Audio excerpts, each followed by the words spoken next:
Rule number 2, rule number 3, rule number 4, rule number 5, rule number 6. Sir আসছি sir, বলছি এদের একটু বলে দেবেন যে এদের 7 আর 8 লাস্ট পিরিয়ড দুটো লাইব্রেরিতে হবে। আজকে অফিসারের মিটিং আছে লাস্ট পিরিয়ডে, ওই জন্য এই তোমাদের লাস্ট গ্রুপে লাইব্রেরিতে হবে, অফিসারের মিটিং আছে, সেই জন্য তোমরা লাস্ট গ্রুপে মানে 7 আর 8 লাইব্রেরিতে ঘুরে যাবে। এবার তোমরা সবাই খাতা বের করো, তোমাদের আমি ডে অফ ফিক্স চ্যাপ্টারটা পড়াবো। তুমি যদি কোনো ডাউট থেকে যখন বলো, ডাউটগুলো ক্লিয়ার করে দিচ্ছি। খাতা ভুলে গেছি, সারাদিন ঘুরে বেড়া তাহলে হবে, খাতা নেওয়ার কোনো দরকার নেই তোমার। চুপচাপ ফালতু কোশ্চেনের জন্য আজ আমার পড়া হবে না, ক্লাসটাই শেষ হয়ে গেল। কালকে পড়বো, কালকে খাতায় নেবে। এই সাইলেন্স সাইলেন্স, আজকে আমি তোমাদের হ্যালোকেন্স চ্যাপ্টারটা ডিভিশন করাবো, তাই প্লিজ একটু মন দিয়ে পড়াটা করো। এই আসছি স্যার। হ্যাঁ স্যার আসুন। যারা যারা ম্যাথ প্রজেক্ট সাবমিট করেছিনি তাদের নামগুলো বলতো। আজকালকে মনে হয় কালকে করবে, প্রত্যেকটা জিনিস ভুলে যায়। বেশ ঠিক আছে, কালকে আমি দিই সময়টা। হ্যাঁ স্যার, থ্যাংক ইউ। এবার সবাই বোর্ডের দিকে তাকাও। হ্যাঁ বল। হ্যাঁ, চ্যাপ্টারটা খুবই ইম্পর্টেন্ট বোর্ডের জন্য, আর ওটা মার্কসও ক্যারি করে। বাট স্যার আমি বলছিলাম যে এক্সামের মতো বাজে জিনিসটাকে ইনভেন্ট করেছিল। যখন এক্সামটা ইনভেন্ট হয়ে গেছে আর এক্সামের জন্য পড়তেই হবে, তখন এক্সামের জন্য প্রিপারেশনটা নিয়ে নেয় এখন থেকে। আর এসব সিলি কোশ্চেন নিয়ে টাইমটা ওয়েস্ট হচ্ছে, আর কিছুই না। দেখ, তোদের কালকে কোশ্চেনের জন্য আজকে ঠিক মতন পড়াটাই হলো না।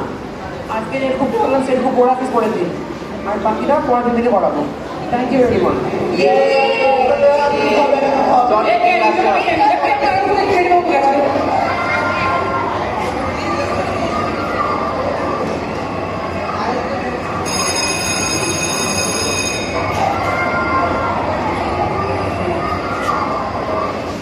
এই তোরা তো প্লিজ চুপ কর না, আজকে আমার শরীরটা একটু ভালো নেই না। এটা তোরা নিজের মতো করে বুক নিয়ে পড়তে লাগবি, আমি আমাকে ডিস্টার্ব করিস না। বেশ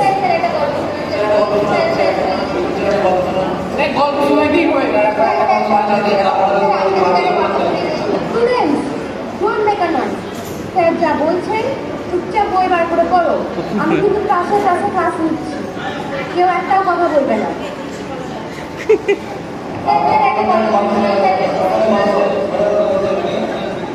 এই চুপ কর তোরা, প্লিজ চুপ কর। পাশে আমি ক্লাস দিয়েছি, এক্ষুনি বক্তব্য শুনতে একটা ভাড়া শুনেছি, বাট তোরা আমাকে প্রমিস করছি তোরা একটাও কেউ চিল্লাবি না, কেউ ডিস্টার্ব করবি না আমাকে। বেশ অনেকদিন আগে একটা ছেলে ছিল, তার নাম ছিল অঞ্জিত। এবার সে একদিন কলকাতা যাওয়ার জন্য ট্রেন ধরে, এবার একটা সিটে বসে। সেই সিটে যখন বসে তারপর কিছুক্ষণ পর থেকে একটা চেনা লোক ওর দিকে এগিয়ে আসছে। তো এবার চেনা লোক দেখে ও বললো আসুন বলুন। এবার পরে দেখছে না ওটা ওনার বন্ধু, অঞ্জিতেরই বন্ধু। ওটা বন্ধুর নাম পঙ্কজ। পঙ্কজ ওর সাথে অনেক কথা বললো, কিন্তু পঙ্কজকে দেখে বলছিল না পঙ্কজ খুব শরীর ভালো না, খুব অসুস্থ হচ্ছিল বলবে।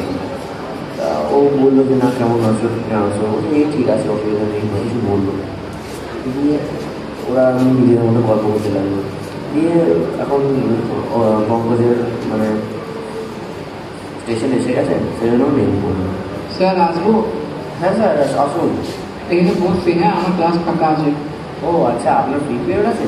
ঠিক আছে, আপনি বসুন। আমি যে গল্প শোনাচ্ছিলাম। হ্যাঁ, কি স্টোরি হচ্ছে আমাকে শুনি। হ্যাঁ, একটা পাওয়ার স্টোরি শোনাচ্ছিলাম। দিয়ে এবার তোরা বাকি গল্পটা শোন। অঙ্কিত তো কোথায় গেছে, সেজন্য সিটে শুরু করলো। সিটটাকে সাইড দেওয়া ছিল, সেজন্য সিটটা নামিয়ে শুরু করলো। শুরু করে যখন ঘুম ভাঙে তখন তাকে রাত হয়ে গেছে, আর একটা শুনশান এলাকায় মানে ট্রেনটা দাঁড়িয়ে আছে। শুনশান এলাকায় দেখে ও আবার দেখছে যে একটা বুড়ো মানুষ, একটা কালো বুড়ো ওর দিকে এগিয়ে আসছে।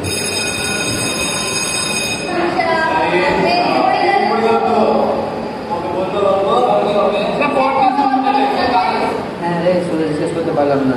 কোনো ব্যাপার না, তোদেরকে কখন টাইম আছে বল আমাকে। সেকেন্ড টেবিলে ফাঁকা আছে, সেকেন্ড টেবিলে চলে আসবে।